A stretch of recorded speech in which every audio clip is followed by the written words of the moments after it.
Hi, this is Eric Metcalf, and you're watching The Unhappy Hour. Broadcasting to you live from the Milky Way galaxy, the solar system, planet Earth, North America, the United States of America, California, Los Angeles to be specific. Hello, everybody, and welcome to another episode of The Unhappy Hour here on the TNAM network, part of the NewAmericanMedia.com, because the news always matters. My name's Brian Engelman. I'm your host, and this is going to be a show where we bring in Zak Baris once again. We're going to cover the Eastern Conference Finals preview, kind of talk a little bit about matchups and strategies and what we've learned about the teams through this run of the playoffs. And then, of course, we're going to talk about the Western Conference Finals with the Rockets and the Warriors.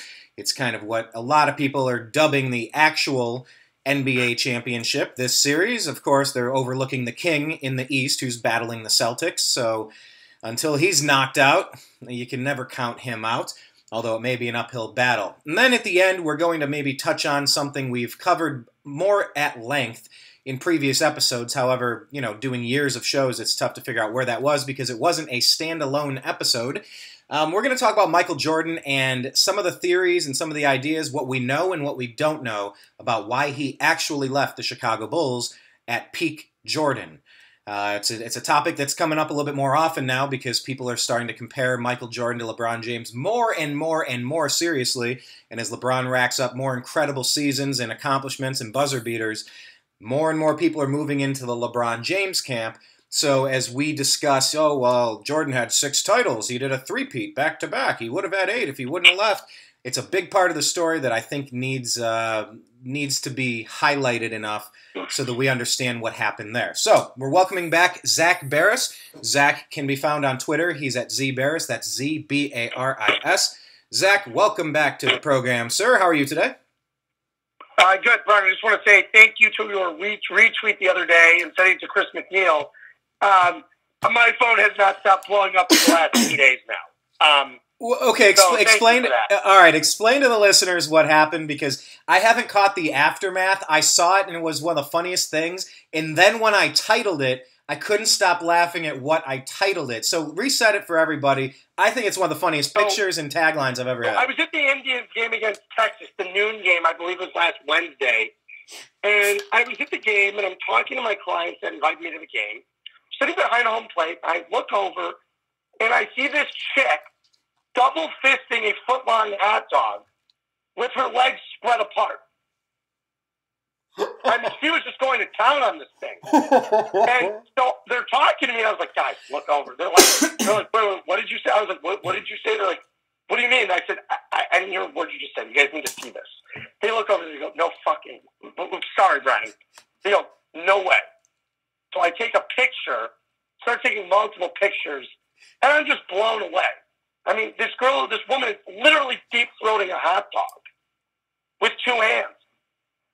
It was something it was something you would recognize. And everybody in the section caught wind of it. I mean, Brian, this is one of these pictures where you look when Barstool or whoever posts one of these pictures, you go, who the hell took this picture? This is like a once-in-a-lifetime opportunity. Yeah. And when I zoomed in on it, I saw that lady a few seats over looking at the girl. Like everybody at one point started looking over. Everybody was mesmerized by this woman. She put a you couldn't even peel your eyes away for like 10 minutes. This woman, she was spreading her legs apart. She was basically, I know they say people don't necessarily ask for it, but this was a case of someone asking for it. And so what happened after that? I tweeted. Do you remember what I said in the tweet? I remember it making me laugh for about I don't remember exactly. All I said was, I uploaded a picture that this chick is literally deep-throating a foot-long hot dog. Double fisting. She had 2 hands on it. Double fisting the hot dog. Yeah, she was wrapped around this sucker. I asked my girlfriend if she goes like that. I was like, you do that? And she's like, I could. I said, that was really impressive. We're going to the Indians game tomorrow. The first thing I'm doing is buying her a foot-long hot dog to see how she eats it. So what happened then? I tagged McNeil. I saw he replied, OMG. Yeah, and then all of a sudden, he retweeted it. And then all of a sudden, my phone for the last 2 days, right, is notification. Like, it's been nonstop. I think I gained 20 followers as well in the last 2 days. Yeah, so check it out. It's at Z Baris. That's ZBARIS. And I know we tweeted it and tagged McNeil. You got to follow McNeil. Chris McNeil, he planned the Cleveland Browns parade. I'm finishing up the documentary. I followed him and his family around during the parade, actually out there on the route with them.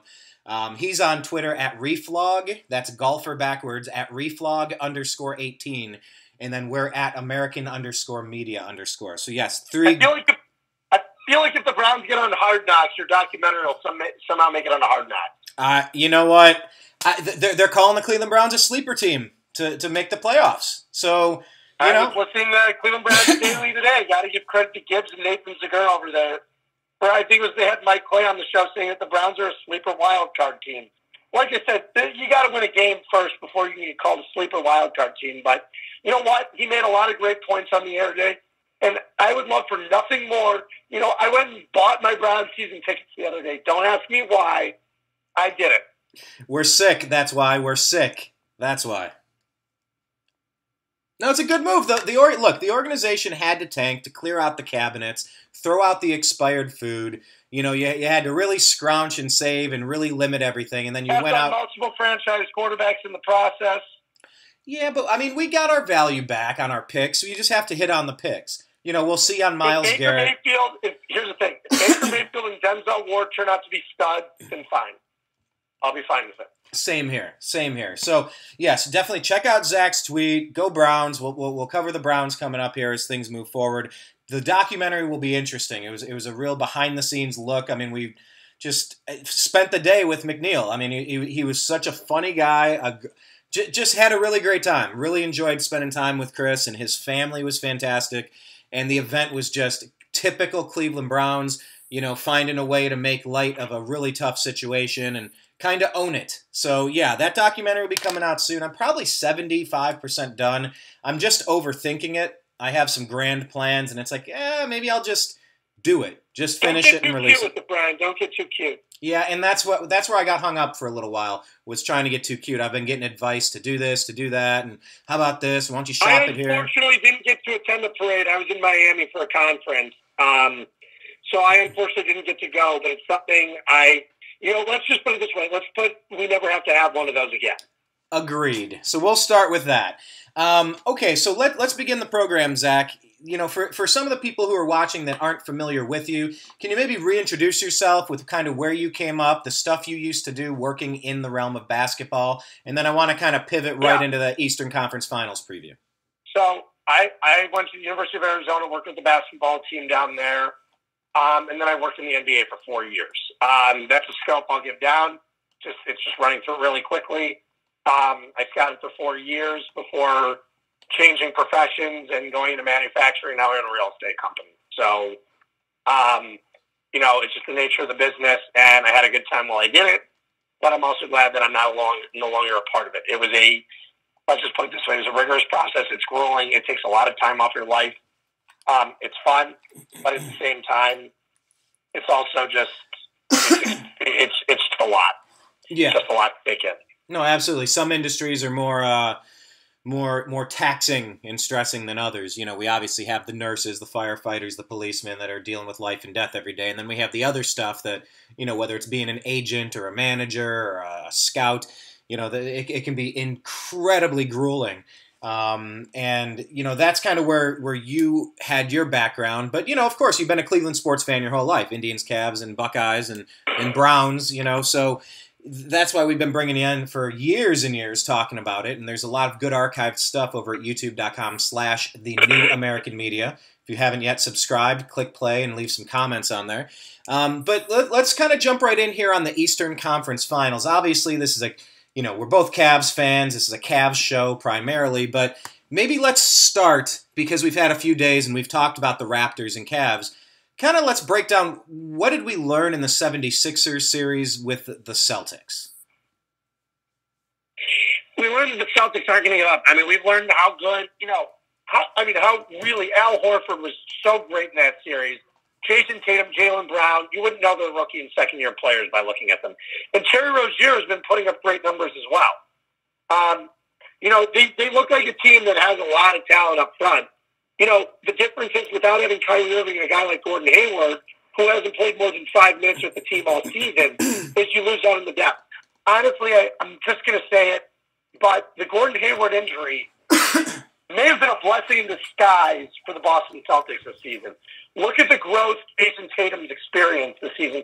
Being in the starting lineup every game now because Gordon Hayward's injury, and he's really developed. I mean, he's by far the best player in this draft class. It's not close. Better than Lonzo Ball. He's better than Markelle Fultz. Okay. Other than Donovan Mitchell, let me rephrase that. Fair. Other than Donovan Mitchell, he's the best player in this class. Okay. And so, I mean, that kind of leads you with an interesting question then. You're hearing more and more about this. Do the Celtics then turn around and make a move and try to offload some of these great players that haven't even been on the court and might not need to be? What would you do? Here's the thing. Do they possibly look at exploring and trading Kyrie Irving, who has 1 year left on his deal? Maybe. I doubt it, but they could. You never know with Danny Ainge. I think Gordon Hayward, if the team is looking for more long-term, the guy has, I think, 3 or 4 years left on his deal after this year. I think he has 3 full years left on his deal. He's a much more tradable contract, even though he's in a max. If he's healthy, you know what you're getting. Right. Well, if he's healthy. Kyrie, you don't know what you're getting either. You know you're going to get a great player when he's on the court, but again, this is a guy who's experienced knee trouble year in and year out throughout his pro career. Ankle problems in college. Yeah, he's an amazing player, amazing talent, but he's also injury prone. You look at someone like LeBron James, you go, in year 15, doing it at this level for this long, that's just astonishing. And then some players, they're made of glass. You get 5 years of production out of them, and then it's just a shell of who they used to be. Look at when we brought Derrick Rose and Dwayne Wade over. I mean, different players are going to bring you different longevity, and that is important to consider. Yeah, and Danny Ainge, I mean, he got rid of Isaiah Thomas, not even a second thought. Get busted away from that Brooklyn Nets pick, which could be the number 8, or it could be even better than that. And we'll see how that plays out. But, with the Celtics then, you talked about the best players from the draft class. Why were the 76ers not playing Fultz? Are you okay with that? Does that make sense given what they were going through, or did they just have coaching blunder after coaching blunder? I mean, here's the thing with the 76ers. Markelle Fultz didn't play up until the last week of the season. Mm-hmm. Do you really want to rely on a rookie point guard who really doesn't have the experience going into such a series like Boston? I wouldn't either. Okay. I mean, TJ McConnell was playing lights out in that series. It was fantastic. Yeah. If anything, Ben Simmons is the one who should have been benched for TJ McConnell, not for Markelle Fultz. When we take a serious look at it. McConnell shot 70% in the series. He was fantastic. I mean, the plus-minus on Ben Simmons throughout the series, what was it, negative 68? Ben Simmons also took 2,500 shots this year without draining a three-pointer. Okay. Well, Ben Simmons didn't make one three-pointer during the entire season. Yeah, I mean, I remember watching him ball out against the Cavs. The thing is, I love when people compare him to LeBron. But here's the difference. He is LeBron James without a jump shot. And that's now, is that something working as a scout and working, in college and in the NBA? Is a jump shot something you can fix? You can grab one, or yeah? Look, going from LeBron's rookie year to look where he's at. He was always a better shooter than Ben Simmons. Mm-hmm. But I mean, look at him now. I mean, you would have never thought in 2004, 2005 that he'd be doing this in 2018. I mean, Brian, he was draining from everywhere on the court. You were looking at some of those shots like, how the hell did that go in? Oh, the one he shot in the last game from behind the hoop, falling out of bounds? You even said to yourself, how did that go in?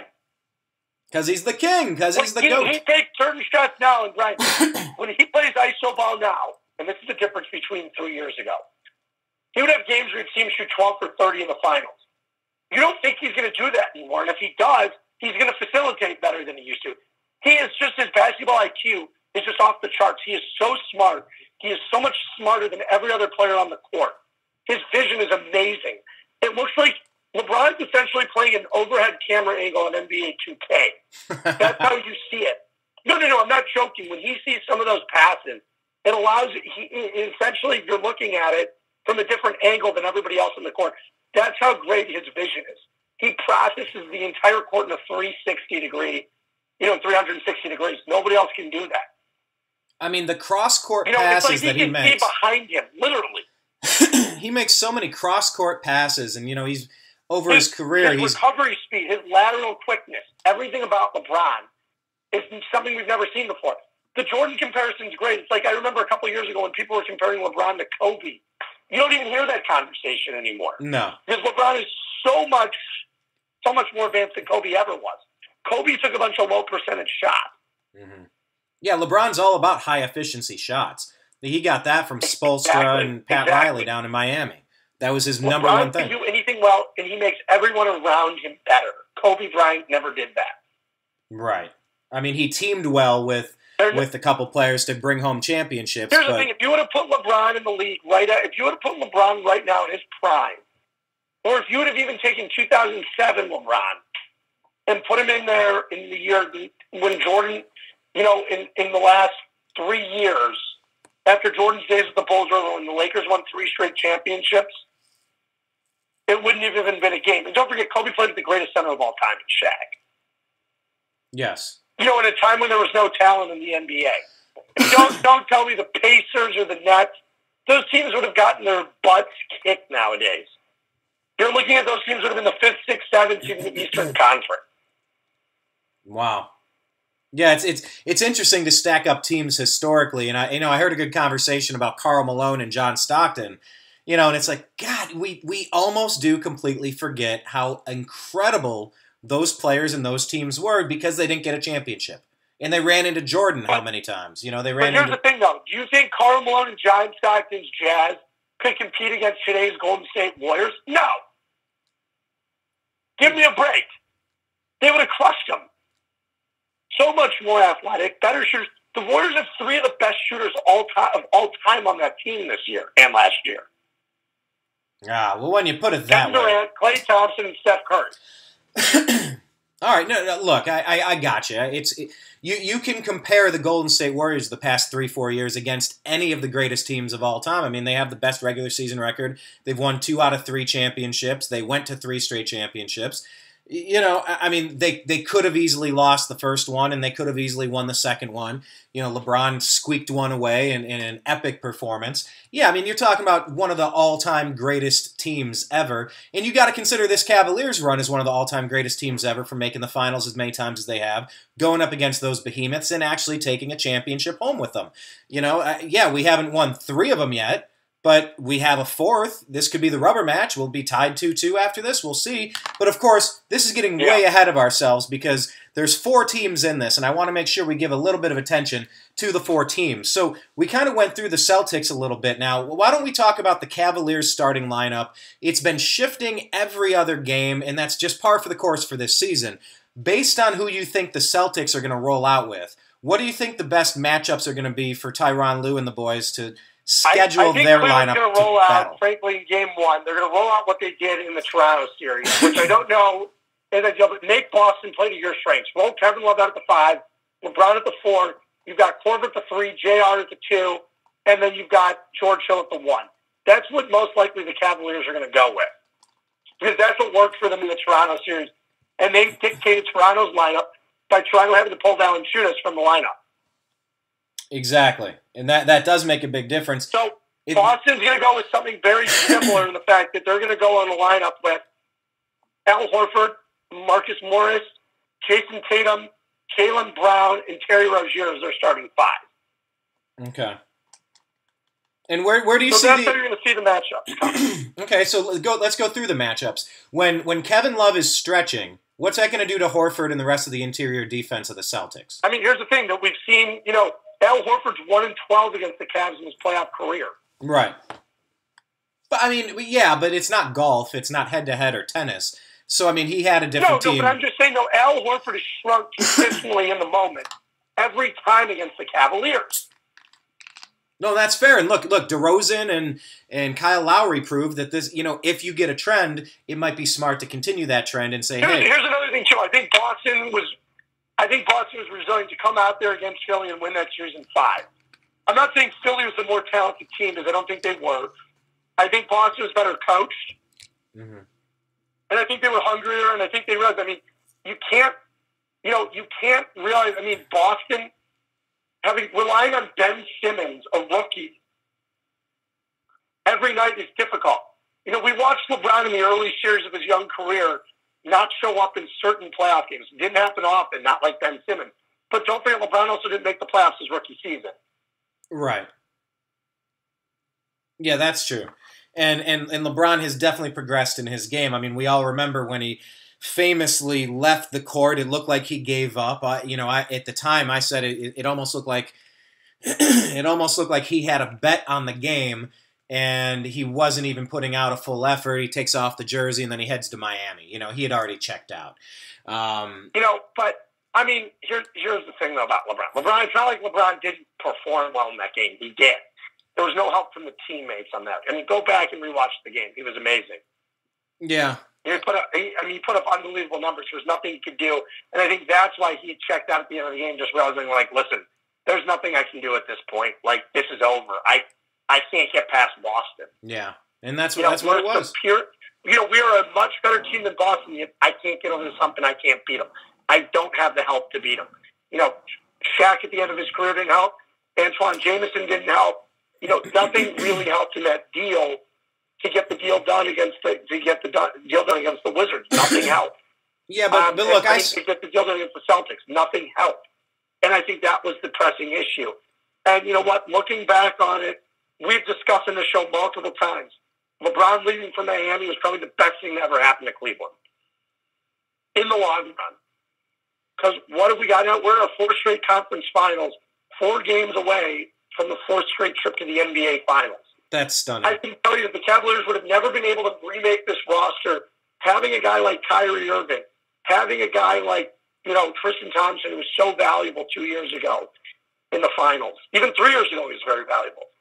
The Cavaliers would have never had the assets to put on a roster. They were in salary cap hell at the time with no draft picks. They completely rebuilt the roster and rebuilt their assets in 4 seasons without him. Who can forget Anthony Bennett and his contributions?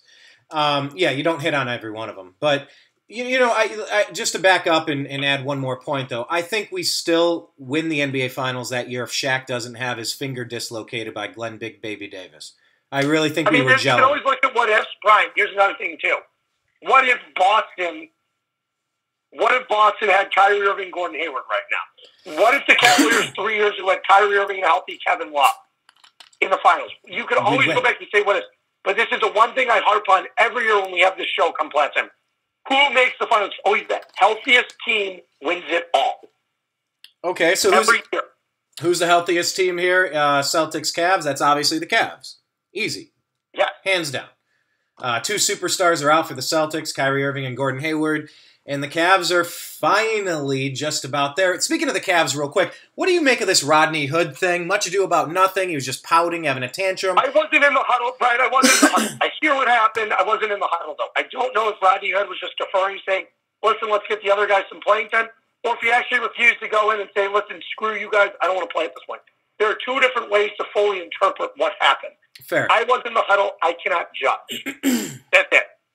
And the way the Cavs have handled it and the way Hood's handled it, it seems like they're just going to move along like, all right, no big deal, or we'll deal with this later. We still need you to contribute, get your head ready. That's kind of how we're doing it, right? We're not blackballing him or sending him home or anything stupid. Because we could need him at some point, right? He does have talent, right? Yeah.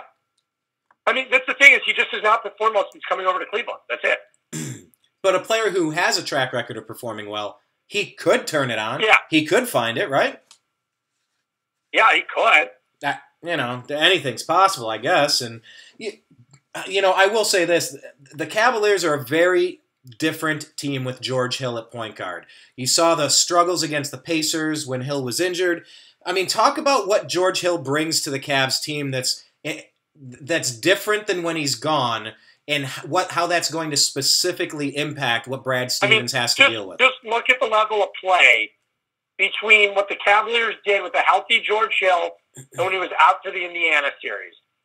George Hill, go ahead and rewatch, I believe it was it game 4 or game 2? Yeah, I think it was game 4, where he just came out like a lightning bolt. Oh, okay. Or maybe even game 2. I'm not sure if it was game 2 or 4. Everything's starting to mix in.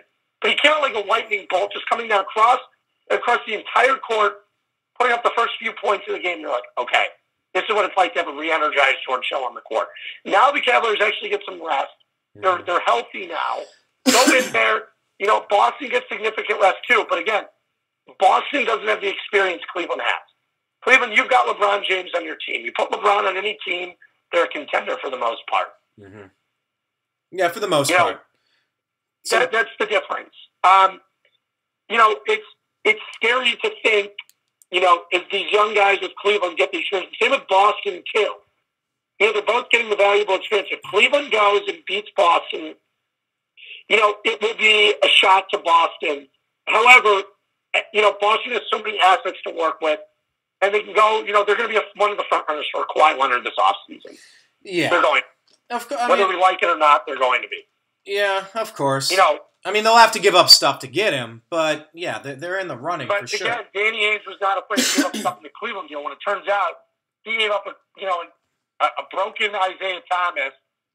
Isaiah Thomas was essentially, you go back and look at it, Isaiah Thomas was like he was like, it was basically disguised as, at that point, he's a Mercedes S500, S550, but that had been a horrible accident, not in the docket, and it hadn't been reported to Carfax.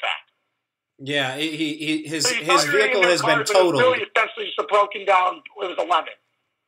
Well, Kyrie's got his reoccurring problems too. Who knows? Who knows how the series would be different if Kyrie was here?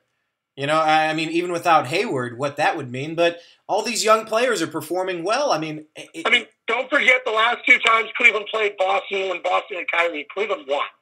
And they didn't just it wasn't exactly something where it was even competitive.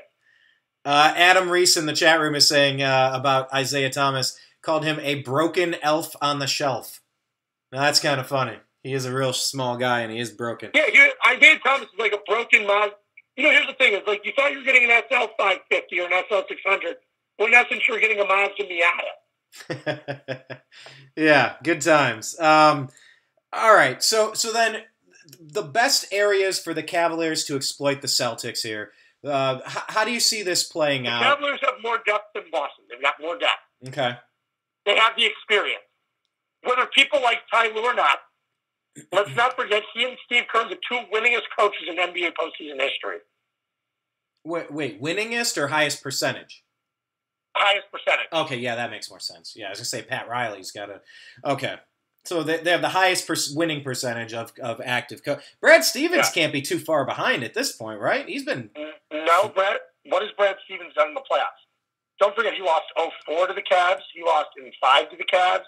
They had a lot of series losses. Wait, 14-15 or 0-4? Finals. Brad Stevens has only been to one conference finals. Okay. This is his 4th year as coach of the Celtics. Yeah. Don't forget, his first year in Boston, he lost to the Cavs in the first round in 4. Yeah. And a lot of their series, Boston has gone 6-7 in their series. So they're very vulnerable. They're a very beatable team.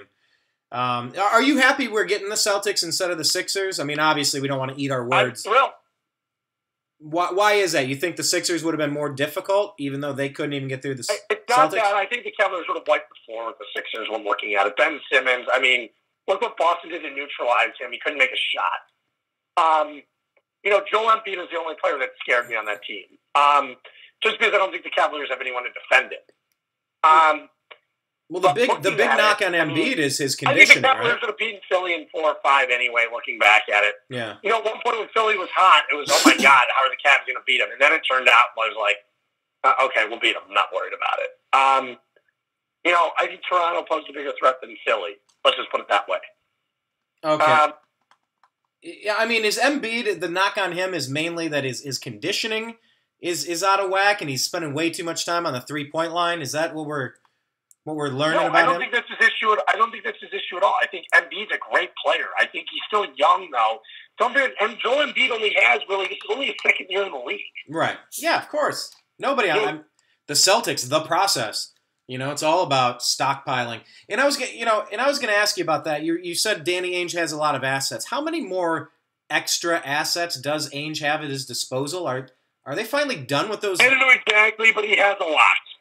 So he still I'm has. not in front of the computer right now, so I can't tell you exactly. If I would have been privy to this information beforehand, I would have been able to tell you, but I'm not in front of it. No, that's fair. But He has a lot still to work with. Is the Nets is that Nets thing still open? Do they have more Nets picks, or is this the last one? I can't remember off the top of my head either. I'm not sure if they still have. I think they might own their pick next year. I think they might own their pick next year too.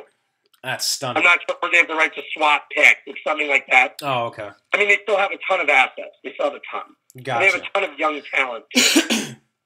Yeah, and Danny Ainge is savage. Watching him throw that basketball off of Mario Ellie's skull against the Houston Rockets back in the day. That was, I don't know if you guys have all caught that video. If not, you need to find it. It's pretty incredible. Okay, so then call your shot, Zach, and then we'll move over to the Western Conference. Your Cavs in 5. Cavs in 5. Okay. I saw one where it's a meme of Abraham Lincoln calling Cavs in 6. It's been floating around for years, so we'll do Cavs in 5 in this case. I'll say Cavs in 4. I'll go with Cavs in 4. Okay. Now, let's do this. Take a pause.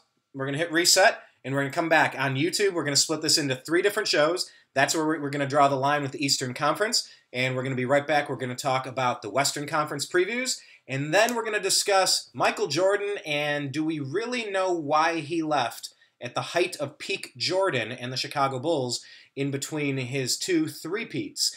It's an interesting question that keeps coming up more and more because more and more people are comparing LeBron James to Michael Jordan as the greatest of all time. And although Zach and I have discussed it in the past, I felt it was relevant to bring it up again. So right now we're pressing pause, and we'll be right back with our second show.